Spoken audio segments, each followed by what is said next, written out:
ప్రజాస్వామ్య దేశంలో నిఘా సంస్థలపై పార్లమెంటరీ నియంత్రణ కాగ్ పర్యవేక్షణ ఉండేలా ప్రభుత్వాన్ని ఆదేశించాలని సుప్రీంకోర్టులో ఒక పిల్ దాఖలైంది.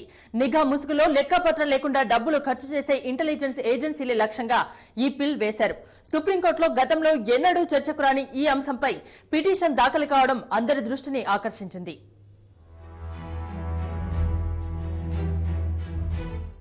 నిఘా సంస్థలు ప్రతి దేశానికి ఎంతో కీలకమైనవి. కేవలం ఓ మహిళతో సాన్నిహిత్యంగా ఉన్నందుకే అగ్రరాజ్యం తన నిఘా సంస్థ చీఫ్ కు ఉద్వాసన పలికిందంటే ఆ సంస్థల ప్రాముఖ్యత, ప్రాధాన్యత ఏంటో అర్థమవుతుంది. మన దేశంలోనూ ప్రతిష్టాత్మకమైన నిఘా సంస్థలున్నాయి. దేశ అంతర్గత సమాచారాన్ని సేకరించి విశ్లేషించే ఇంటెలిజెన్స్ బ్యూరో, దేశ సరిహద్దుల అవతల విదేశాల్లో సమాచారాన్ని సేకరించే రీసెర్చ్ అండ్ అనాలిసిస్ వింగ్, సాంకేతిక దాడులను పసిగట్టే నేషనల్ టెక్నికల్ రీసెర్చ్ ఆర్గనైజేషన్ సహా వివిధ రకాల అవసరాల కోసం పలు నిఘా సంస్థలున్నాయి. ఏ ప్రభుత్వ సంస్థలకు లేని విస్తృత విచక్షణాధికారాలు ఈ సంస్థల సొంతం. ఈ సంస్థలు చేసే ఖర్చులకు లెక్కాపత్రం అవసరం లేదు. ఇదే అవినీతికి, నిధుల దుర్వినియోగానికి ఆస్కారం కలిగిస్తోందని centre for public interest litigation ఆరోపిస్తోంది. ఐబీ, రా, ఎన్టీఆర్ఓలపై పార్లమెంటరీ నియంత్రణ లేదని, కంట్రోలర్ అండ్ ఆడిటర్ జనరల్ వంటి స్వతంత్ర సంస్థల పర్యవేక్షణ కూడా లేదని పిటిషనర్ ఆరోపిస్తున్నారు. ఈ సంస్థలు ఖర్చు చేసే డబ్బులకు ఎలాంటి జవాబుదారీ లేకుండా పోయిందని పిటిషనర్ పిల్లో పేర్కొన్నాడు. నిజానికి నిఘా సంస్థలు దేశ భద్రతకు ముప్పు తెచ్చే సమాచారాన్ని సేకరించి ముందుగా అప్రమత్తం చేయాల్సి ఉంటుంది. చాలా సందర్భాల్లో రాజకీయ నాయకుల ప్రయోజనాలు, అవసరాలు తీర్చేందుకే ఉపయోగిస్తున్నారని పిటిషనర్ తీవ్రమైన ఆరోపణలు చేశారు. ప్రత్యర్థి పార్టీ నేతల ఫోన్ కాల్స్ ట్యాప్ చేయడం వంటి అనైతిక, అక్రమ కార్యకలాపాలకు సైతం నిఘా సంస్థలను ఉపయోగించుకుంటున్నారని పిల్లో పేర్కొన్నారు. అందుకే ఈ సంస్థలపై పార్లమెంటరీ నియంత్రణ, కాగ్ పర్యవేక్షణ ఉండేలా ఆదేశించాలని కోరుతూ ఆర్టికల్ 32 ప్రకారం ప్రజా ప్రయోజన వ్యాజ్యం దాఖలు చేశారు. ఇతర ప్రజాస్వామ్య దేశాల్లో అమలవుతున్న విధానాల ప్రకారమే ఈ చర్యలు తీసుకోవాలని పిటిషన్ దాఖలు చేసిన సిపిల్ సంస్థ కోరుతోంది. ఇలా చేస్తే ఆయా సంస్థల్లో పనిచేసే ఉద్యోగుల పదోన్నతులు సహా న్యాయపరమైన భద్రత కల్పించినట్లవుతుందని పిల్లో స్పష్టం చేశారు. ఈ వ్యాజ్యంలో కేంద్ర ప్రభుత్వాన్ని, నేషనల్ సెక్యూరిటీ అడ్వైజర్ ను ప్రతివాదులుగా చేర్చారు.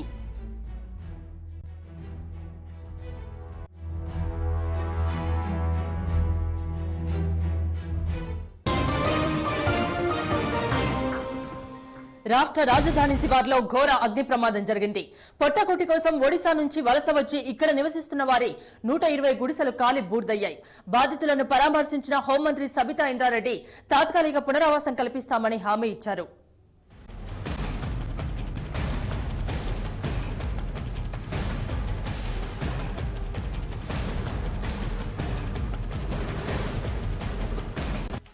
హైదరాబాద్ రాజేంద్రనగర్ లో జరిగిన అగ్ని ప్రమాద దృశ్యాలివి. బండ్లగూడ సమీపంలోని పిఎన్టీ కాలనీలో సాయంత్రం సమయంలో అగ్ని ప్రమాదం సంభవించింది. ఓ ఇంట్లో చెలరేగిన మంటలు క్షణాల వ్యవధిలోనే మిగిలిన గుడిసెలకు వ్యాపించాయి. ప్రమాదంలో మొత్తం 120 గుడిసెలు పూర్తిగా కాలి బూడిదయ్యాయి. మంటలు చెలరేగినప్పుడు ఓ గుడిసెలో నిద్రిస్తున్న పూజ అనే బాలిక సజీవ దహనమైంది. అదే ఇంట్లో మరో 5 ఏళ్ల బాలిక తీవ్ర గాయాల పాలైంది. రిచ్మండ్ విల్లాస్ పేరుతో ఓ భవన నిర్మాణ సంస్థ ఇక్కడ భారీ ఎత్తున అపార్ట్మెంట్లు, విల్లాలు నిర్మిస్తోంది. ఇందుకోసం ఒడిశా, శ్రీకాకుళం, మహబూబ్ నగర్ నుంచి 300 మంది కూలీలు ఇక్కడికి పనిచేయడానికి వచ్చారు. అందరూ పనికి వెళ్లిన సమయంలో అగ్ని ప్రమాదం జరగడంతో సర్వస్వం కోల్పోయే కట్టుబట్టలతో మిగిలారు బాధితులు. ఇన్నాళ్లు కష్టపడి పనిచేసి సంపాదించుకున్న కూలీ డబ్బులన్నీ అగ్నికి ఆహుతయ్యాయని ఆవేదన వ్యక్తం చేస్తున్నారు బాధితులు.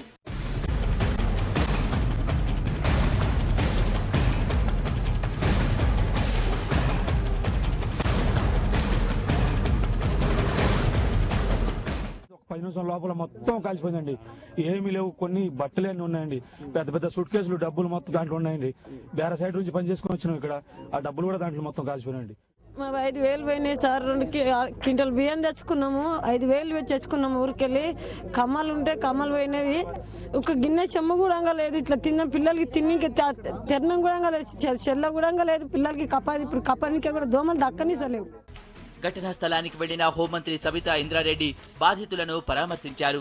చనిపోయిన పూజ కుటుంబ సభ్యులకు 1,50,000 నష్టపరిహారం ప్రకటించారు. మిగిలిన వారందరికీ తాత్కాలికంగా పునరావాస ఏర్పాట్లు చేస్తామని హామీ ఇచ్చారు.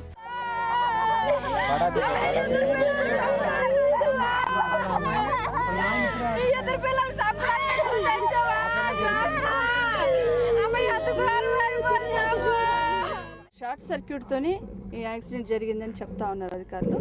దాదాపుగా 300 మంది ఇక్కడ పనిచేస్తూ ఉంటే ఆ 300 పైచిలకు దాంట్లో ఇంచుమించు ఒక 100 షెడ్స్ లాంటివి, గుడ్సెల్ లాంటివి, షెడ్స్ లాంటివి కాలిపోవడం జరిగింది. దాంట్లో ఒక అమ్మాయి చనిపోవడం, ఇంకొక అమ్మాయికి ఒక 40 to 50% బాగా బర్న్స్ కావడం, హాస్పిటల్లో జాయిన్ చేస్తున్నారు. చనిపోయిన అమ్మాయికి వాళ్ళ ఫ్యామిలీకి ఒక 1.5 lakh ప్రభుత్వం నుండి ఇవ్వడం, తర్వాత వీళ్ళందరికీ ఇమీడియట్గా షెల్టర్ ఏర్పాటు చేయడం, తర్వాత వాళ్ళు రేపు మళ్ళీ షెల్టర్ ఏర్పాటు చేసుకున్న తర్వాత రైస్ కానీ తర్వాత కిడ్స్నైల్ కానీ మిగతా వంట సామాన్ కానీ ఇవన్నీ కూడా అరేంజ్ చేయడం జరుగుతుంది. అయితే ఇంతవరకు ప్రమాదం ఎలా జరిగిందనేది మాత్రం అధికారులు తేల్చలేకపోయారు. షార్ట్ సర్క్యూట్ వల్లే ప్రమాదం జరిగి ఉంటుందని భావిస్తున్నప్పటికీ ఆ సమయంలో అసలు కరెంటు లేదని బాధితులు చెబుతున్నారు. ఇంత ప్రమాదం జరిగి నిండు ప్రాణం పోయినా ఇంతవరకు రిచ్మండ్ విల్లాస్ యాజమాన్యం మాత్రం స్పందించలేదు. కనీసం వారు ఘటనా స్థలానికి కూడా రాలేదని, నిర్లక్ష్యంగా వ్యవహరించిన యాజమాన్యం పైన కేసు నమోదుకు పోలీసులను ఆదేశించారు హోంమంత్రి.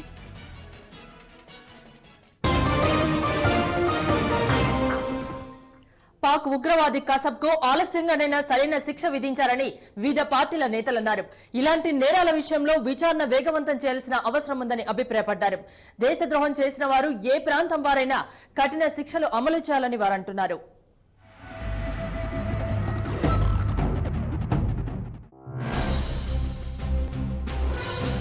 4 ఏళ్ల క్రితం ముంబైలో మారణ హోమానికి తెగబడ్డ వారిలో పట్టుబడ్డ కసబ్కు ఉరిశిక్ష అమలు చేయడంపై దేశంలోని అన్ని ప్రాంతాలు, పార్టీల నుంచి హర్షం వ్యక్తమవుతోంది.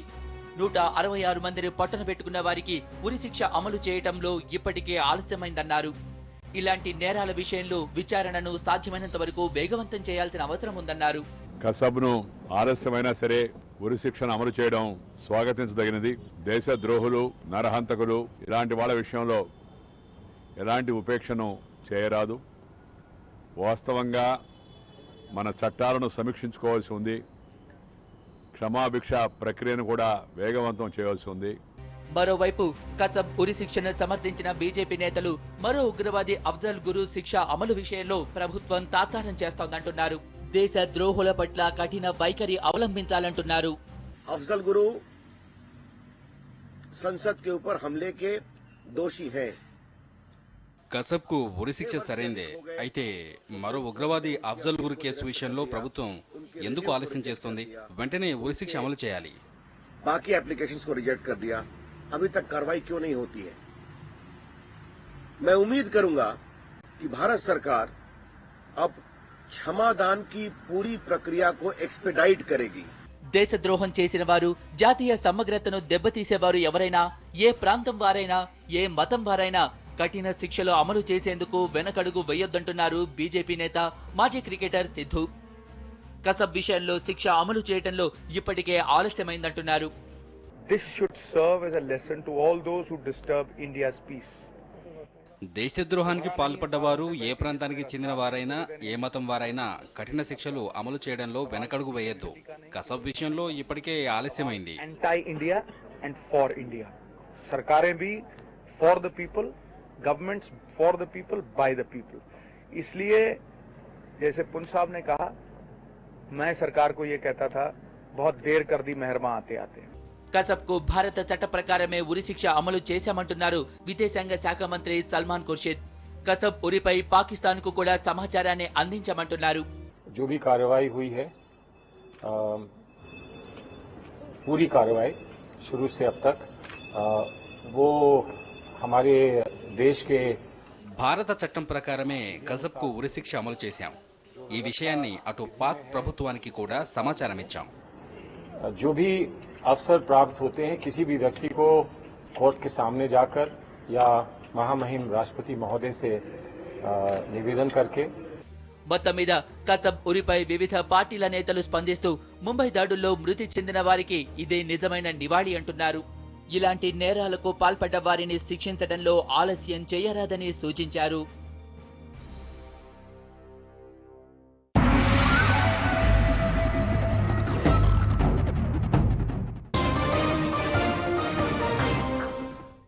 కసబ్ ని ఉరితీయడంతో దేశమంతా సంబరాలు జరుగుతున్నాయి. ఆగ్రాలో బాణాసంచా కాల్చారు బీజేపీ కార్యకర్తలు. స్వీట్లు పంచుకొని ఆనందాన్ని వ్యక్తం చేశారు. అమాయకుల ప్రాణాలు బలి తీసుకున్న ఉగ్రవాదిని ఆలస్యంగానైనా ఉరితీయడంపై హర్షం ప్రకటించారు బీజేపీ నేతలు. భోపాల్, అహ్మదాబాద్, షోలాపూర్, ఢిల్లీ వంటి ప్రాంతాల్లో వేడుకలు జరుపుకున్నారు.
ఇవి ఇప్పటివరకున్న వార్తలు. ఇప్పుడు జర్నలిస్ట్ డైరీ ప్రసారం అవుతుంది. చూస్తూనే ఉండండి TV1.